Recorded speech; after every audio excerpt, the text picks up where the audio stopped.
Hello YouTube, here's another episode of Cast Iron Savvy. If you have any questions or comments to send it to castironsavvy@gmail.com. And remember to hit the subscribe button below to keep updated on all of our new episodes. Today, I've got a few flat top Dutch ovens here.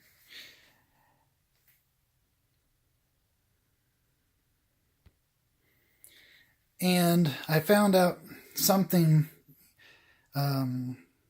really peculiar, I should say, about one of them, and that's this one right here.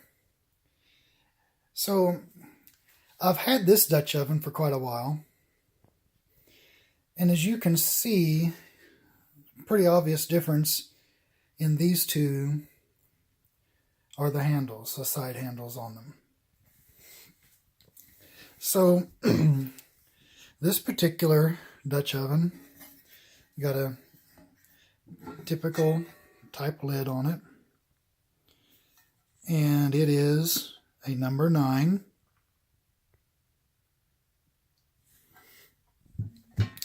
Inside we got the number 9 nickel plated trivet, unmarked, as the lid was unmarked. We've got these really unusual side handles here.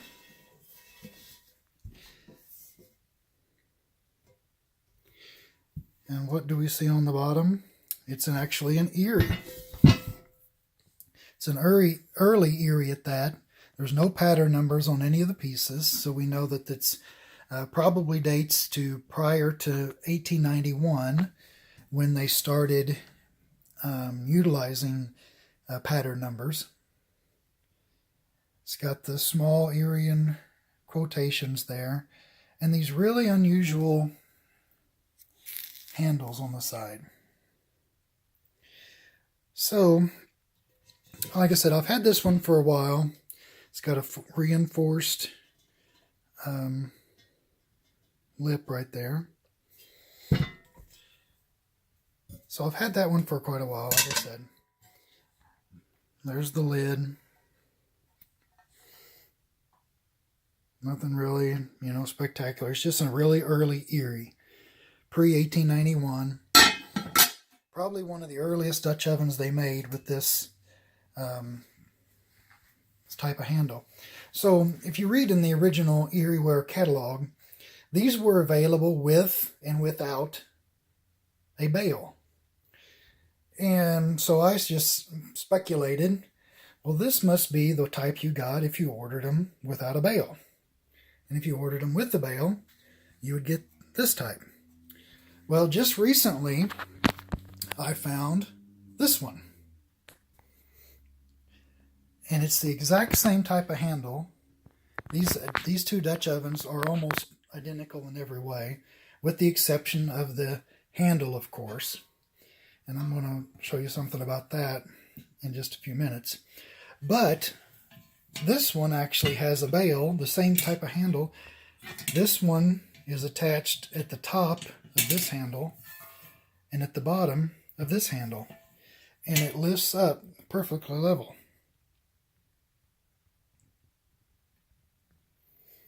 This is the style that you'll see on later Vollraths. If you've seen many of those, Vollrath's Dutch ovens use the same type of handle design. And they attach the bail to the top there and to the bottom there. And it works out perfectly. So I knew this lid was a little bit different. But the 9 is exactly the same. Everything looks the same there. Inside dimensions are exactly the same. But to my surprise, it's not an Erie. It is a Sydney hollowware. An early Sydney hollowware at that.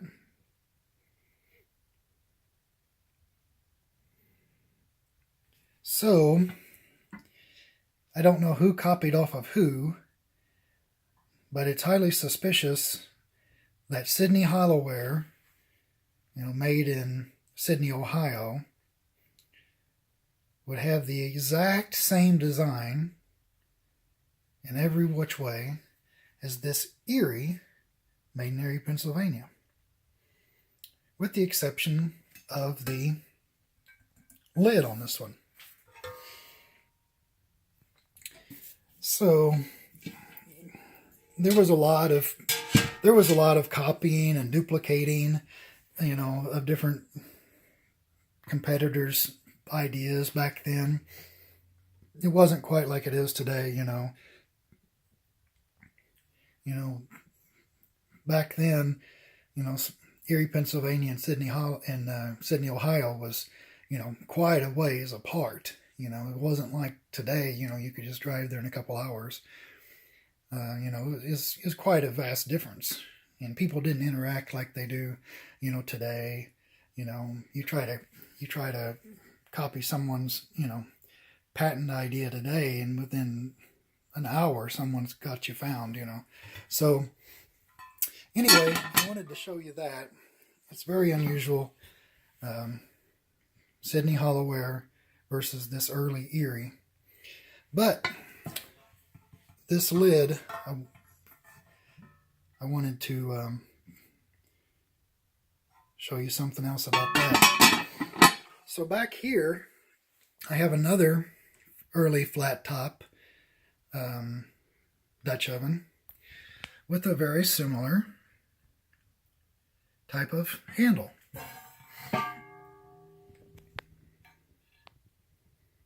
This one's kind of got a, you know, some type of, we typically call these whistle type knob handles.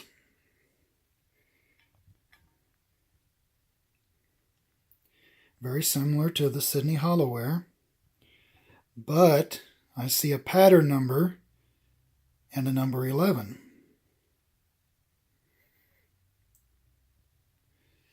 So let's look at the bottom here. Really nothing that strange about it.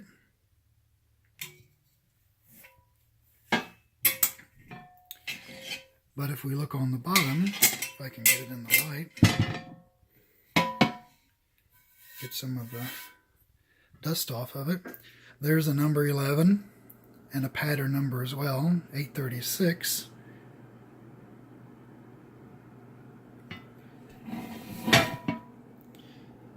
So we're going to assume that this is an Erie. Although I see no other indications of it being marked as such.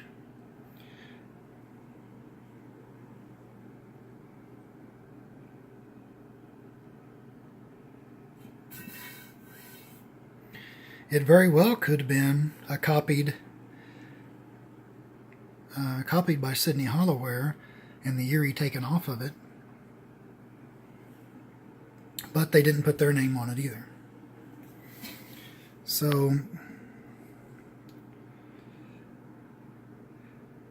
they didn't try to obscure the pattern number,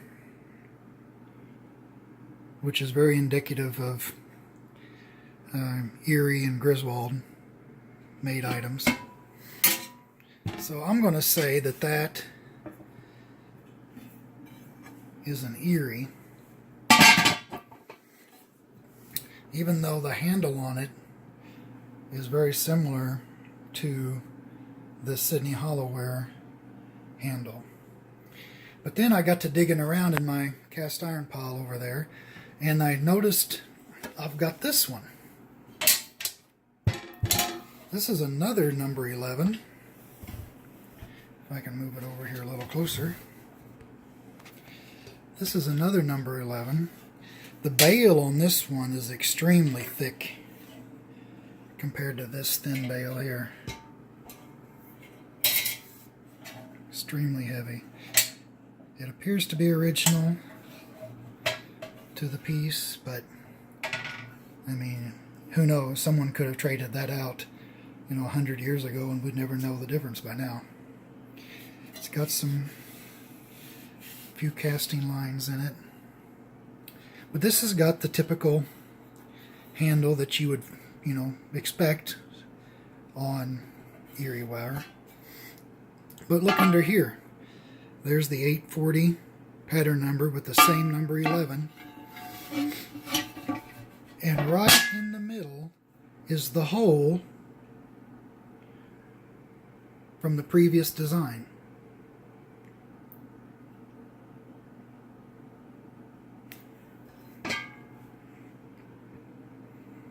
There's the hole still showing in the pattern of this one, and then here's the new style handle attached from the other side.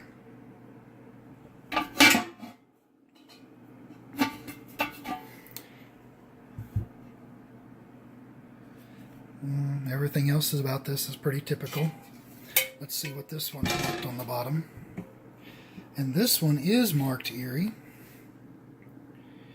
Erie 836B with the number 11. Where the previous one we just looked at didn't have the B. But that just indicates that this was at least the second or possibly third pattern for this particular piece of cast iron. But it is marked Erie. So, you know, there again, who copied whose idea? We've got two Erie number 11s here. One with this knob handle, one with this typical handle, but the hole for the knob. This one's marked Erie, this one is not. We have the Sydney hollowware with the knob that's made identical to this Erie with these unusual handles. Now, here's a few more flat tops, and I was going to show you a couple things here. And with this early stuff, you know, they changed a lot, you know, until they started standardizing their manufacturing practices. So, you know, typically what you'll find is if this number is on the top, typically this is a Wagner Ware. Typically. Not always the case, but many times. So here's this one. It's marked number 8. But you can see that pattern number there, that 837, someone's tried to obscure it. And you have these pretty unusual type of attachments here. These are very typical of Wagner Ware. So I would say this is an early Wagner Ware based upon probably copied off of an Erie pattern. Although the number's not on the top, it's on the bottom here. But this is the type of attachment that you're going to see on Wagner Ware. And then if we look on the bottom of this one,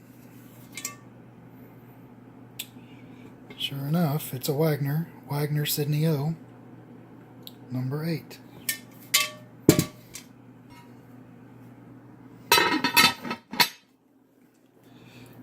Here we have another one. This one is plainly marked 837, pattern number 8.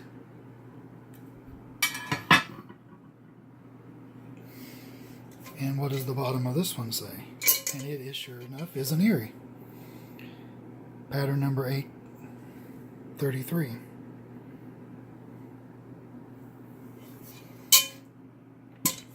Okay.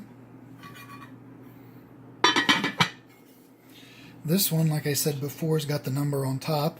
So that's very indicative of Wagner Ware.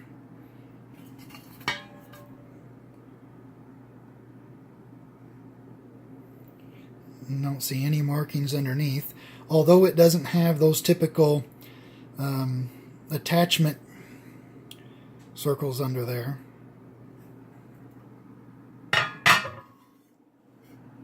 Nothing really unusual about the bottom in any way. And sure enough, there's an early Wagner Arc logo.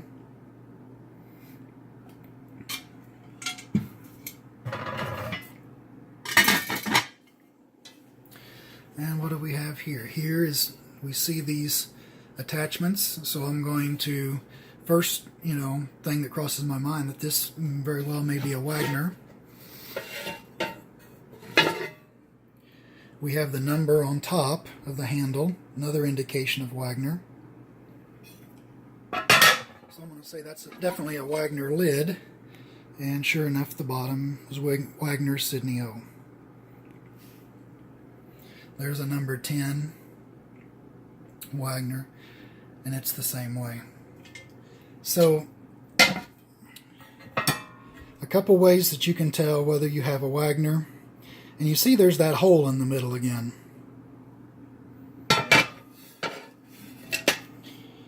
That hole, same type of handle attachment that would be required there. So if you see those two prominent circles, handle attachments on the bottom, that's an indication you have a Wagner. If the number's on top, that is a very good indication you have a Wagner. And all of these lids will interchange. I can take this Erie lid.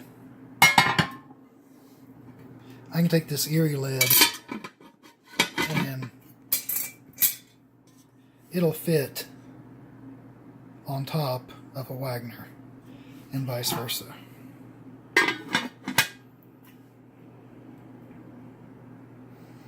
But, there's nothing to say that they couldn't have gotten, mixed up over the years. People, breaking their lid and just putting a different one on and not caring. Why would they care as long as it worked, But, anyway,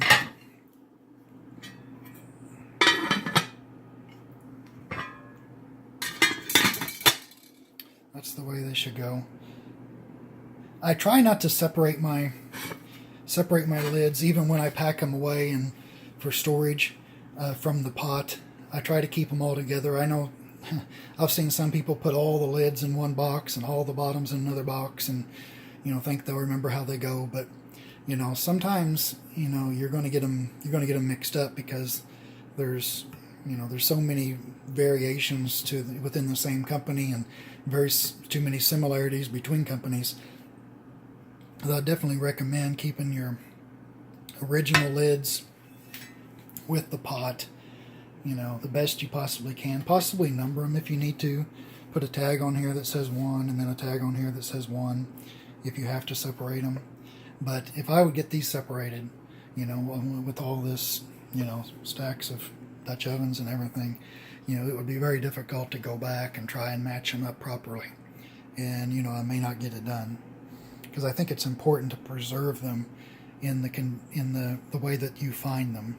If you know that they've been together for a significant amount of time.